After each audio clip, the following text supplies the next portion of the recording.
क्या आपने कभी समय चक्र को महसूस किया है?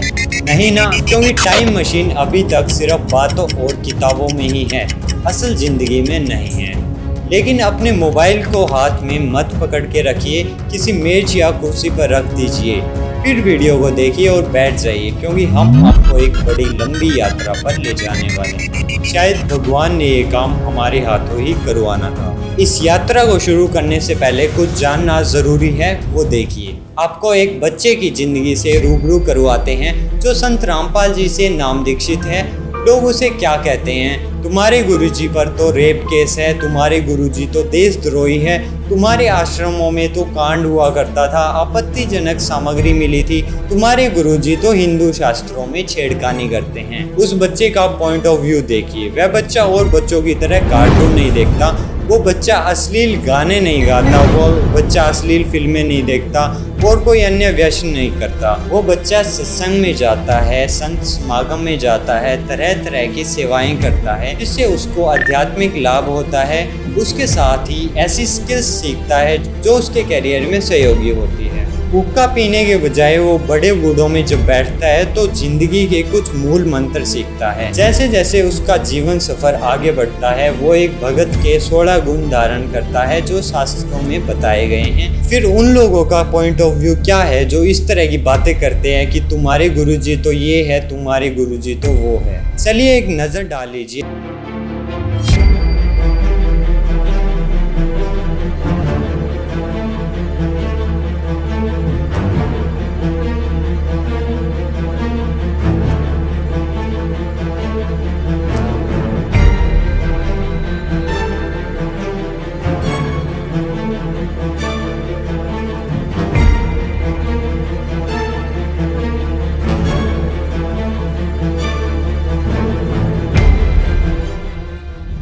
संत रामपाल जी इन सभी बुरी आदतों से छुटकारा दिलवाते हैं, इसलिए ये लोग सबसे बड़े विरोधी हैं।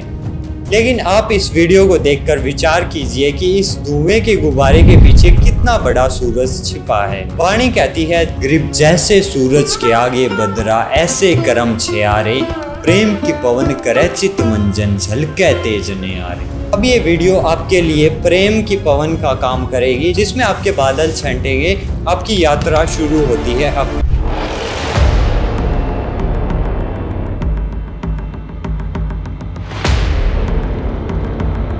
लगभग 10 साल पीछे आ जाते हैं। इन मीडिया रिपोर्ट्स को देखिए। तरह वर्ष 2014 में जब हरियाणा पुलिस बाबा रामपाल को गिरफ्तार करने उसके आश्रम गई थी, तो आश्रम से पुलिस पर बाबा रामपाल के समर्थकों ने हथियारों से हमला कर दिया था। कमरे की छत पर लगे एक पाइप से रामपाल पर दूध गिराया जाता था और फिर उसी दूध से खीर बनाकर आश्रम में मौजूद लाखों भक्तों के बीच प्रसाद के तौर पर बांटी जाती थी। बाबा रामपाल की तिलिस्मी दुनिया।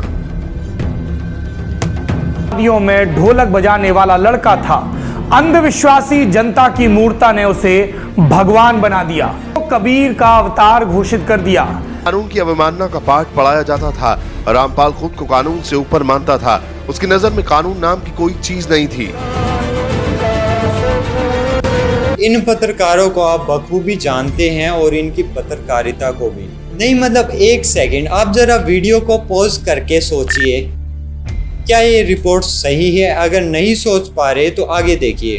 अब आपको इन्हीं पत्रकारों की कुछ शानदार रिपोर्ट्स दिखाते हैं।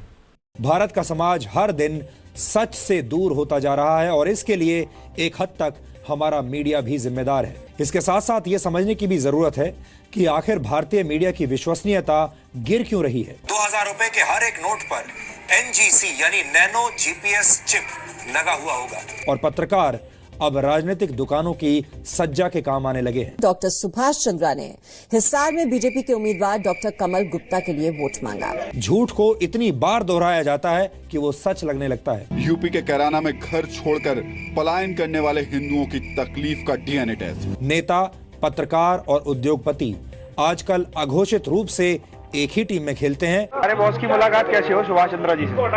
सुभाष चंद्रा, उनको ये लगता है कि यार वापस आ जाना तो नहीं, उनको ये लग रहा है कि 20 सुधीर जी, समीर साहब, उनको ये समीर जी, उनको ये लग रहा है कि भाई 20 के 100 कैसे हो गए, उनकी अभी तक समझ में नहीं आया। पता नहीं एक्चुअली 20 करोड़ के 100 करोड़ कैसे होने अभी तक समझ में नहीं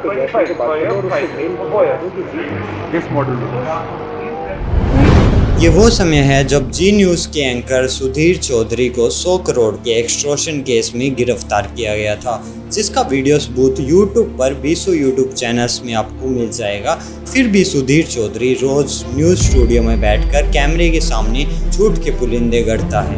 घबराइए मत, हम पूरा होमवर्क करके आए हैं और हमेशा की तरह प्रामाणिक बात करना सीखा है। पहले वाली रिपोर्ट्स पर भले ही भरोसा मत कीजिए, लेकिन ये रिपोर्ट्स तो आपके ऊपर ही है जनाब। ये देखिए। आंदोलन या अराजकता, आंदोलन की टाइमिंग पे उठ रहे हैं सवाल। किसानों के साथ कौन खेल रहा है? किसान आंदोलन पर खुफिया रिपोर्ट। कानून व्यवस्था खराब कर सकते हैं असामाजिक तत्व। या किसान के बारे में सोचते हैं तो आपके मन में क्या छवि है? आपको क्या लगता है कौन है किसान? वो तस्वीर जो हम आपको दिखा रहे हैं एक तरफ, या वो जो ट्रैक्टरों को बुलेट प्रूफ करके। कि आज सिंघू बॉर्डर पर इकट्ठा होने वाले युवाओं को पुलिस ने बिना देर किए हिरासत में ले लिया और बाद में यह पता चला कि यहां विरोध प्रदर्शन करने वाले लोग या तो कांग्रेस पार्टी के कार्यकर्ता थे या फिर दूसरी विपक्षी पार्टियों के लोग थे। यानी जो युवा इस योजना का विरोध कर रहे हैं वो यहां पर आए ही नहीं।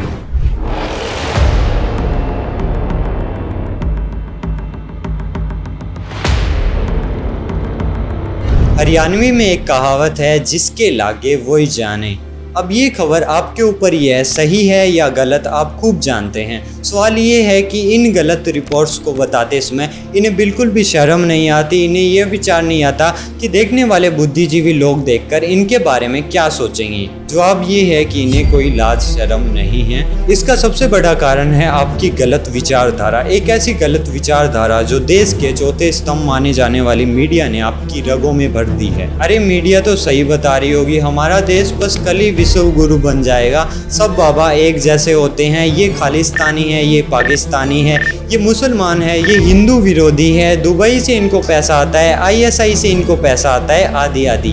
हाल फिलहाल में जो हाथरस में घटना हुई है वो बहुत ही दुखद है, लेकिन हिंदुस्तान की मीडिया इतनी बेशरम है, ऐसे अवसर पर भी अपनी काली करतूतों से पीछे नहीं हटती।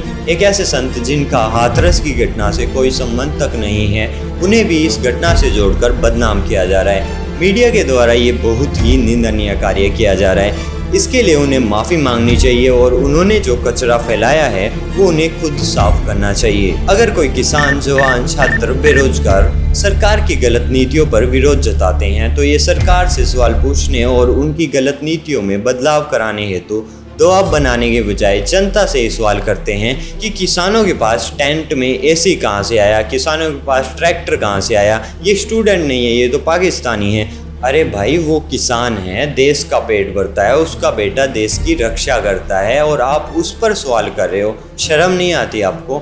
अगर छात्र शिक्षा और बेरोजगारी पर आंदोलन करते हैं तो ये तथाकथित कहानियां बनाते हैं कि असली विद्यार्थी तो पढ़ता है, आंदोलन नहीं करता, ये तो नकली विद्यार्थी है, पैसों से बिठाए गए हैं, इन्हें तो ISI से फंडिंग आती है। फिर ये मीडिया कब समझोगे? ये आपकी तरह तलवे चाटने से घर नहीं चलाना चाहते। इन्होंने मेहनत करके कमाना और अपने देश के हक के लिए आवाज़ उठाना सीखा है। अब आप ज़रा सोचिए इसका इम्पैक्ट क्या होगा। इनकी ऐसी बातों से 80% व्यक्ति विश्वास करने लग जाते हैं और अपने ही भाई बंधु किसान, जवान, छात्रों को एक संदेह की नज़र से देखते हैं। ये तो बस कुछ ही उदाहरण हैं, इसके अलावा भारत की मीडिया के काले सच छुपे हुए हैं। आगे देखते हैं।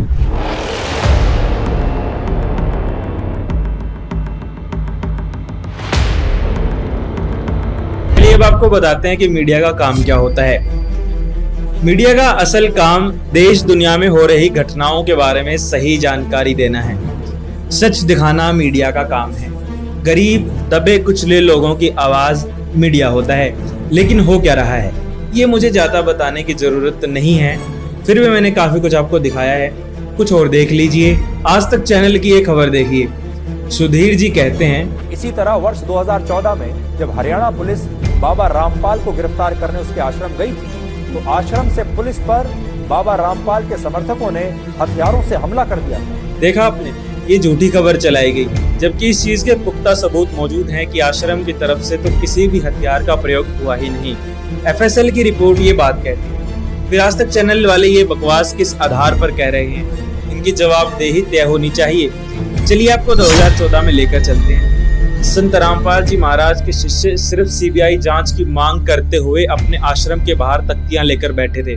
पुलिस प्रशासन ने उन पर एक्सपायरी डेट के आंसू गैस के गोले बरसाए और गोलियां भी चलाई। लेकिन इन लोगों को सच से क्या मतलब? इनकी TRP तो इसी से आती है कि अंजू भारत आ गई, क्या सीमा हैदर को पाकिस्तान लौटना चाहिए, सवाल पर नसरुल्लाह ने कही ये बात।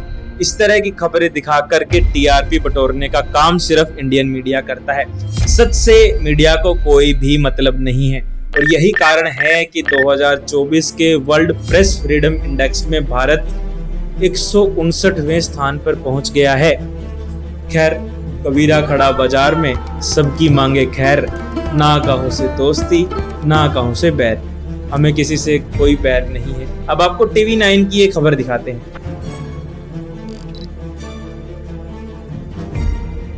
अब इन बुद्धिमानियों को कौन खबर दे कि संत रामपाल जी महाराज पर कोई भी ऐसा आरोप आज तक नहीं लगा है और इन्होंने सत्संगों की बात की। गए हैं कभी सत्संग में? अरे छोड़िए, कभी अपने घर में रखी गीता जी को खोलकर देखा है? बकवास करते हैं दुनिया भर की। TV9 वालों को सच दिखाने की फुर्सत मिलेगी कैसे? इन खबरों से ऊपर उठे तभी कुछ सच दिखा पाए। दीपिका की प्रेगनेंसी की news, loose dress, flat slipper और रणवीर की एक्स्ट्रा केयर, क्या दीपिका है प्रेग्नेंट? इस तरह की खबर दिखाकर कि TRP बटोरने का काम ये न्यूज चैनल करता है। सच दिखाने से इनको कोई मतलब नहीं। अब आपको दिखाते हैं ABP न्यूज की ये खबर। बाबा के मन में जो आता है वो बोल देता है। बड़ी से बड़ी बीमारी ठीक करने का दावा हर बाबा करता है। छोटी छोटी जगहों पर बड़ी भीड़ इकट्ठा हो जाती है। राम रहीम हो या फिर रामपाल, आसाराम हो या फिर जाकिर नायक, सभी एक ही आरोप झेल रहे हैं कि उन्होंने चमत्कार और सुधार के नाम पर अपने भक्तों की आस्था के साथ खिलवाड़ किया है। इसका जवाब तो ये लोग देंगे, सुनिए।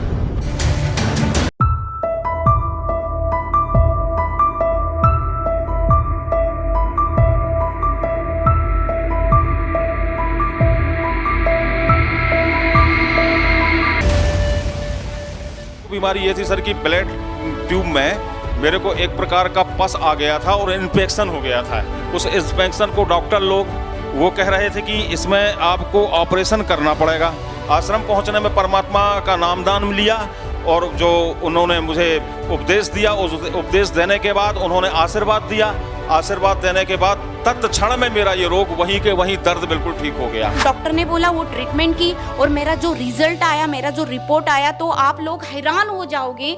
मुझे कैंसर था। जब मुझे लगा कि अभी मेरी लाइफ थोड़ी है, ज़्यादा लाइफ नहीं है, मेरी पैरों के नीचे की जमीन खिसक गई कि मैं अभी क्या करूँगी। मुझे लगा मैं तो ठीक है। और मेरे परमात्मा ने, गुरुजी ने, संत रामपाल जी महाराज ने इतना प्रार्थना हमने लगाने के बाद उनका ये आया, मतलब उनका मैसेज आया कि बेटा परमात्मा आपको दया करेंगे, आपके संत रामपाल जी महाराज आपके ऊपर दया करेंगे। और फिर हमने मेडिकल रिपोर्ट पाया शाम को, तो उसमें लिखा था कि मुझे सिर्फ ओनली वायरल इन्फेक्शन है। फिर से यकीन नहीं कर पाऊंगी कि फिर से संत रामपाल जी महाराज ने इतनी दया करी कि वो जो टाइफाइड था और जो खांसी थी, मैंने बिल्कुल भी कोई मेडिसिन नहीं लिया। उसके बाद में कुछ भी नहीं, वो दूसरे दिन से ठीक होना स्टार्ट हो गया था।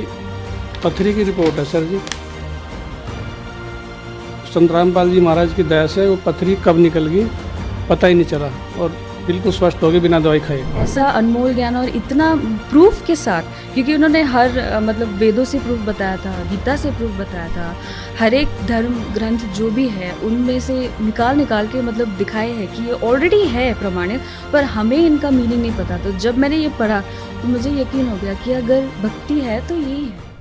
अब प्रजापति न्यूज की एक खबर देखिए। दोस्तों, रामपाल जी महाराज जिनकी नेटवर्थ 100 करोड़ रुपए, लेकिन ये महाशय भी अभी जेल की सजा काट कर आए हैं, जिन पर हत्या का आरोप, जमीन पर अवैध कब्जे, इस तरह के केसेस दर्ज हैं। हत्या और जमीन पर अवैध कब्जे का आरोप। तो इस तरह की ये सारी खबरें मिथ्या खबरें हैं जिनका कोई प्रमाण आधार कहीं भी एग्जिस्ट नहीं करता है। आप गूगल पर भी जाकर सर्च करेंगे, आपको इन बातों का कोई भी प्रमाण आधार नहीं मिलेगा। संत रामपाल जी महाराज जी ने अनेकों पुस्तकें लिखकर और सत्संग करके जनता को तत्व ज्ञान से रूबरू करने का महापरोपकार किया है।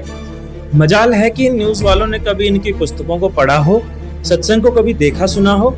अरे आप किसी के ऊपर झूठे आरोप लगा रहे हो, उससे पहले एक आधार तो होना चाहिए आपके पास, कि नहीं होना चाहिए?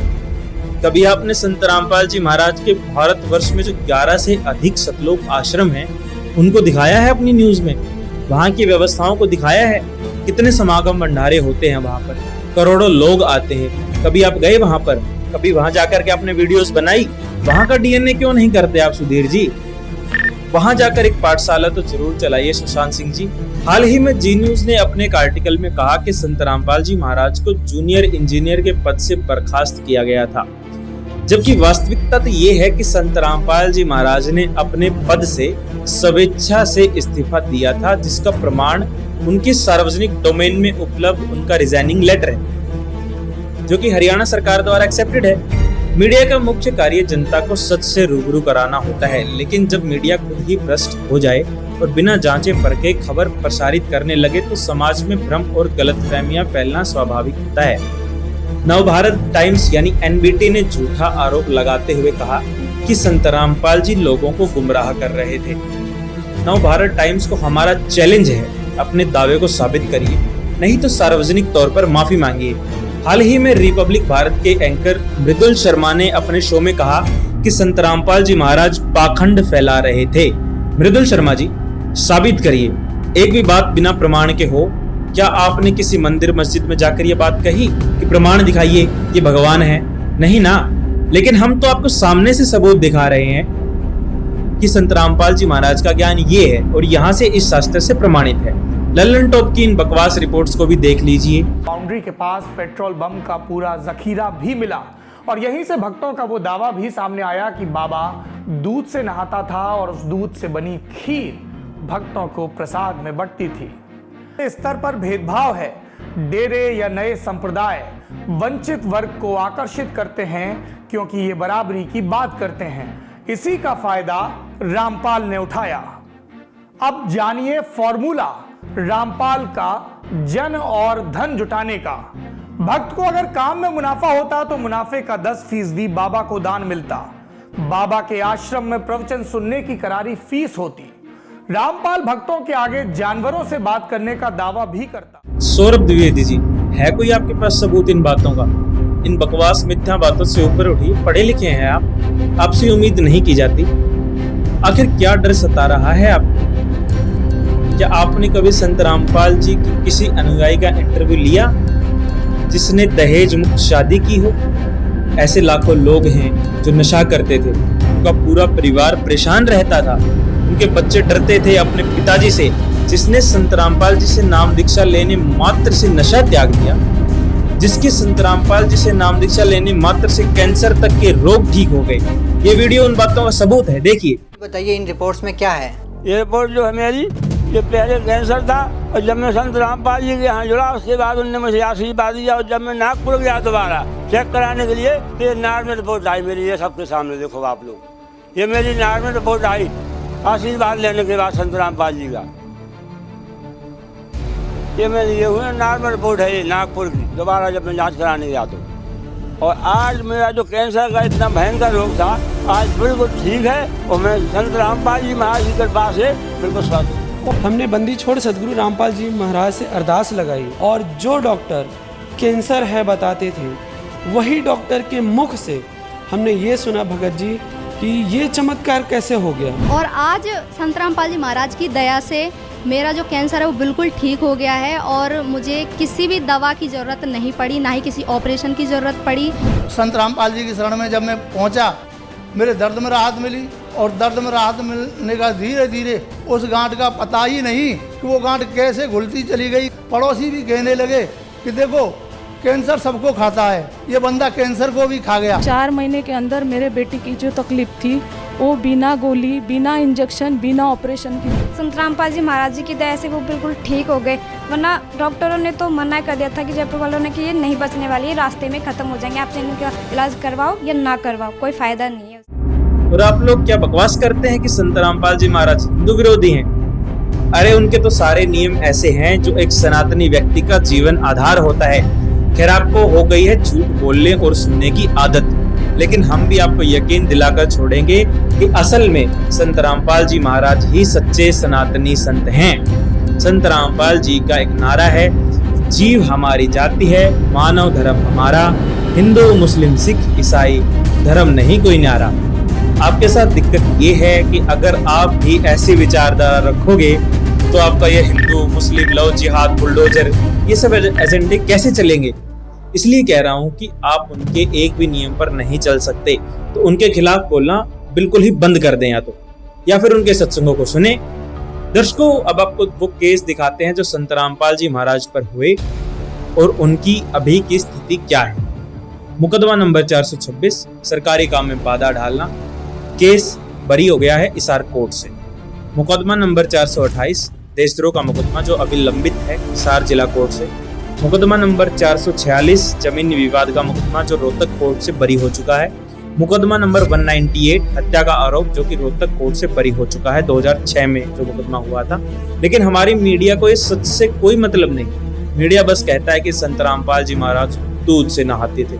मतलब कल को कोई भी उठकर कह देगा कि नरेंद्र मोदी जी चीनी की चाशनी में नहाते हैं, फला टीवी एंकर गन्ने के जूस से नहाता है। अब कहने को तो कोई कुछ भी कह दे, किसी की जीभ तो नहीं पकड़ी जा सकती, लेकिन रहेगी तो ये बकवास ही ना।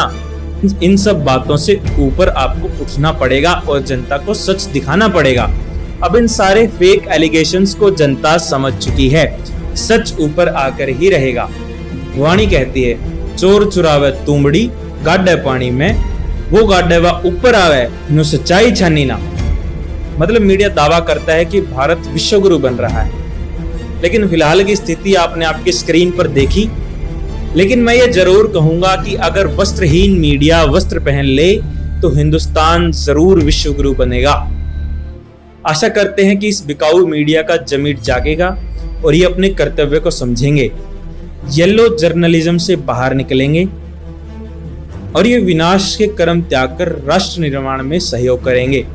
इस वीडियो के जरिए मैं इन न्यूज एंकर्स को और न्यूज चैनल को एक चेतावनी देना चाहता हूं कि अगर ये अपनी हरकतों से बाज नहीं आते हैं और इसी तरह से फेक न्यूज का प्रोपेगेंडा चलाते रहते हैं तो संत रामपाल जी महाराज की लीगल टीम इनके ऊपर लीगल एक्शन लेने में बिल्कुल भी नहीं हिचकिचाएगी। तो ये इस वीडियो के माध्यम से इन लोगों के लिए और इन चैनल्स के लिए एक वार्निंग है कि अपनी हरकतों से बाज आइए और संत रामपाल जी महाराज के बारे में उल्ट सुल्ट बोलने से पहले 36 बार सोचिए, नहीं तो संत रामपाल जी महाराज की लीगल टीम आपके ऊपर लीगल एक्शन लेने में कतई संकोच नहीं करेगी।